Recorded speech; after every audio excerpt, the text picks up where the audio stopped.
All right, I'm doing a deep dive into my notes, guys, and just walking y'all through some of the teachings that I placed in here, the practices that we're supposed to follow, why we follow them as believers in Christ, and things of that nature. And the first one I'm starting with is the fear of the Lord. Why do we fear Him, and what is it truly? So, first off, understanding that fear of the Lord, in this case, right, is not being scared of God, but it's about having deep respect, awe, and reverence of Him.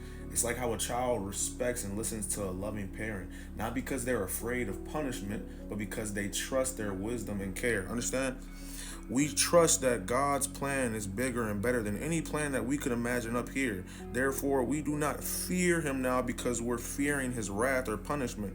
We fear Him, or in other words, now respect Him because we know that He is looking to lead us into true life and life more abundantly. Understand? So when we lean on our own understanding, that's how we fall. When we lean on man to try to do what only God can, that's when we fall. We must now fear the Lord, and through that fear, understand that He comes first, not because He's forcing Himself to be first, right? Not because it's an obligation for us to put God first in that standpoint, right? But because we should want to put Him first, because we know who He is, because He knows. We know what He does. Does it make sense? We know what He does. We know that He's greater, right? But sometimes it's easier said than done. Sometimes it's easy to just say, yeah, I know I should put God first. I know God's way is better. But like, what does that truly look like daily? And I can just tell you, me personally, from my experience, it looks like surrendering every part of your day to Him.